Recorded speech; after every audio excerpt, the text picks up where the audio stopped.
This is called the American Dream Installment Plan.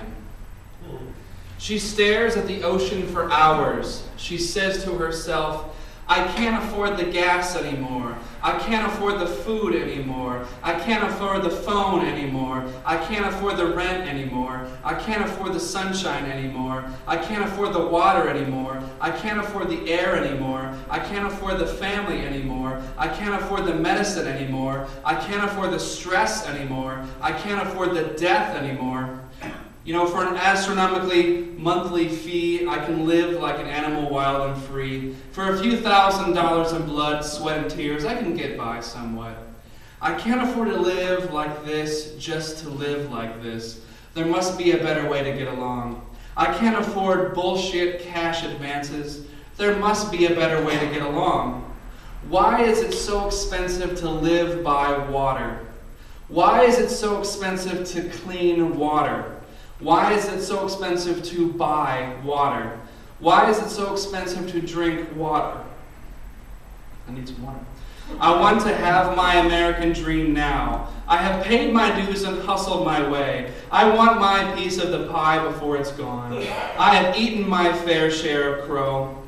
A yacht skims its way through the harbor as she imagines people drinking champagne. Floating in luxury, an oil tycoon is restless. He is mystified as he drinks his champagne as to why he cannot get his hands on more of everything, everywhere, all the time. If only more peons would just buy into the latest recycled pyramid scheme craze. If only he could sell the idea of dreams to those who can never afford them. She stares at the ocean for hours and decides to use her scratch-off lottery ticket winnings on much-needed groceries and new shoes for her children. Her dreams must be put on layaway. Thank you. This is called Freshly Squeezed Japanese.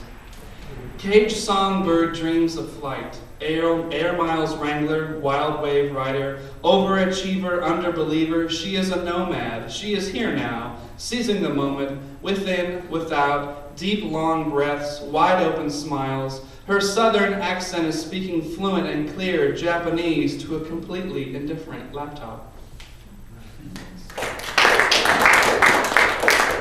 I don't know if you guys remember a few months back in the South, suddenly a whole swarm of birds just dropped dead out of the sky, and people thought that the end was near. I don't think so. So this is called Dead Birds on Skylark Street. Thousands of birds fell dead out of the sky. Clearly the end times are upon us all now. The only thing left to do is make peace. Or maybe the sun will rise tomorrow. Like obsessive Dylan fans, we overreach. Frogs fall from great heights in summer rainstorms around the world. Does this mean life has been canceled? Maybe it's a sign of nothing significant.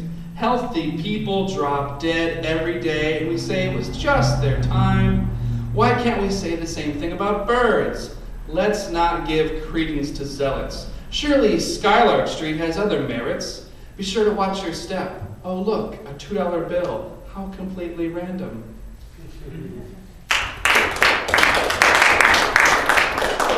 Alright, this last one is called Residual Breeze from a Passing 747. The alley stank of overflowing God knows what. I was in a hurry to do absolutely nothing fast. Sometimes you just get that urge to do something, anything, anywhere, anyhow, with anyone who may stumble into your path. I paused to peer up at Orion's belt in the sky. I'm not sure why, it's not like I'm a fan of his. As I gazed, the low-flying 747 blared overhead. It took almost a full minute, but soon I was feeling instantly alive. The residual breeze, as if a dragon batted its immense wings against my wandering frame, causing stillness. The gust of air played like a cherished melody upon my closed face and hair in the night.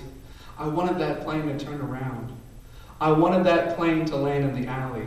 I wanted that plane to scoop me up, and away. I wanted that plane to be the deus ex machina that can save any shiftless third-act life from all the weak-willed choices, hairpin turns, plot holes, and directionless late-night alley roaming that haunt this tortured scribbler.